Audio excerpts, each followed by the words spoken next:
Om Swastiastu.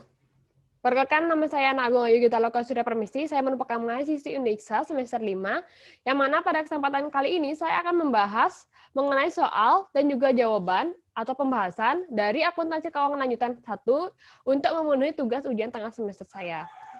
Jadi kita lanjut saja ke dalam pertanyaannya, yaitu saya akan menggunakan soal mengenai akuisisi perusahaan dan juga laporan konsolidasi.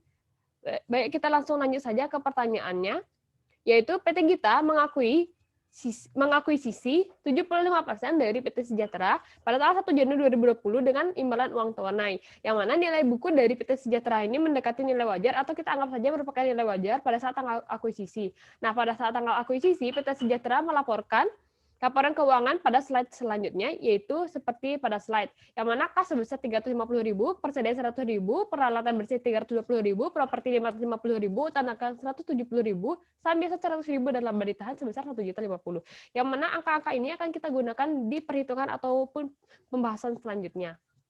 Kemudian, selama tahun 2020, PT Sejahtera melaporkan laba bersih sebesar 240.000 dengan mengumumkan dividen sebesar 20.000, sedangkan PT Gita melaporkan laba bersih sebesar 650.000 dan mengumumkan dividen sebesar 45.000. Nah, PT Gita ini dalam mencatat investasinya menggunakan metode biaya. Kemudian kita disuruh untuk membuat jurnal pada saat tanggal akuisisi yang dilakukan oleh PT Gita ke PT Sejahtera, dan juga jika PT Gita akan membuat neraca konsolidasi pada saat tanggal akuisisi, jurnal eliminasi apa yang akan digunakan, serta bagaimana jurnal metode cost pada PT Gita dalam jurnal eliminasi dalam menyiapkan neraca konsolidasi. Baik, kita lanjut saja ke pembahasannya. Yang pertama yaitu mengenai jurnal akuisisi. Nah, pada jurnal akuisisi ini kita menggunakan jurnal investasi dalam PT Sejahtera pada kas sebesar 862.500.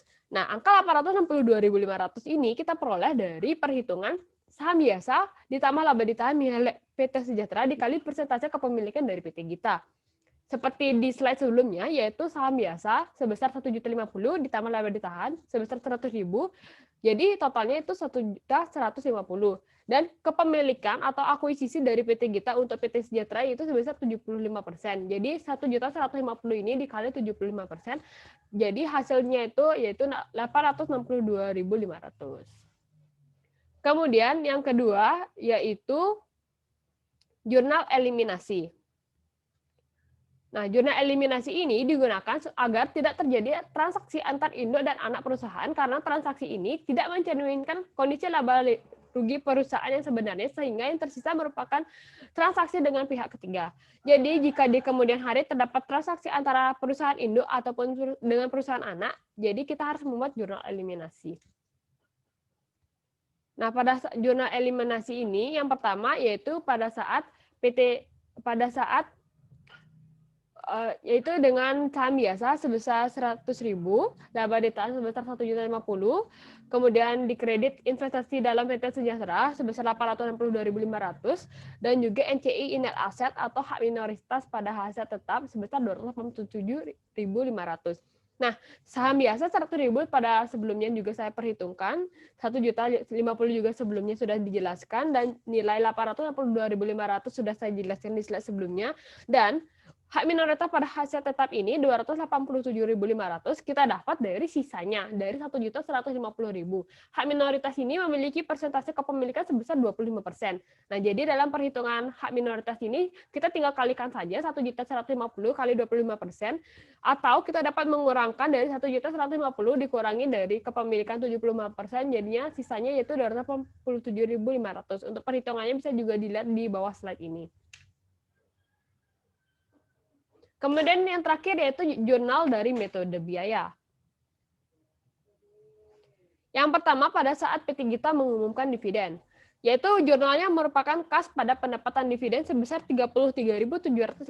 Nah, angka 33.750 ini kita peroleh dari sebelumnya, yaitu mengumumkan dividen sebesar 45.000. Karena PT Gita ini memiliki kepemilikan 75%, jadi kita dikalikan 75% dari 445.000, yaitu hasilnya 33.750. Selanjutnya yaitu dalam menghilangkan saldo investasi asli. Nah, Penjurnalannya itu saham biasa di debit sebesar 100.000, laba ditahan di debit sebesar 1.050.000, sedangkan investasi dalam PT Sejahtera di kredit sebesar 862.500 dan hak minoritas pada hasil tetap sebesar 287.500. Untuk perhitungan ini sudah saya jelaskan juga sebelumnya. Jika masih kurang jelas, bisa dilihat juga di bawah slide sudah ada perhitungannya.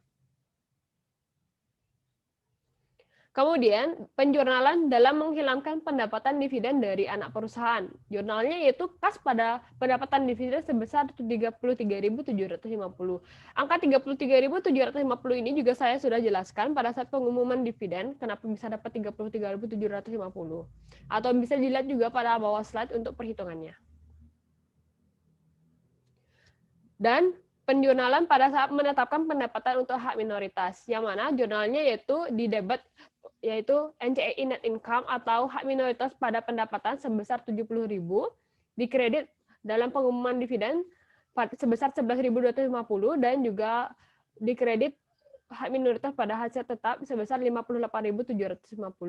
Nah, angka 70.000 ini kita dapat yaitu sebelumnya kan pengumuman labanya itu sebesar 280.000.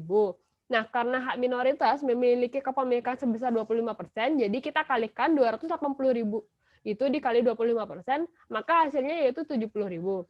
Nah, untuk pengumuman dividen sebesar 11.250 ini, sebelumnya kan pengumuman dividen itu 45.000. Karena hak minoritas memiliki persentase 25%, jadi 45.000 dikali 25%, maka didapat hasil 11.250. Atau bisa juga kita kurangi dari pengumuman dividen, dikurangi kepemilikan dari PT kita, jadi sisanya itu merupakan milik dari hak minoritas yang hasilnya sama yaitu 11.250. Kemudian hak minoritas pada hasil tetap yaitu sebesar 58.750 kita dapat dari pengurangan net income dikurangi pengumuman dividen yaitu 70.000 dikurangi 11.250 maka didapat hasil yaitu 58.750. Untuk perhitungannya juga bisa dilihat di bawah slide ini. Jadi sekian penjelasan mengenai soal dan pembahasan akuntansi keuangan lanjutan 1 mengenai akuisisi dan juga laporan konsolidasi. Jika teman-teman di sini memiliki pertanyaan, bisa kontak saya di email pada slide ataupun di sosial media saya pada slide tersebut. Terima kasih juga semoga bermanfaat dari soal pembahasan saya ini. Sekian.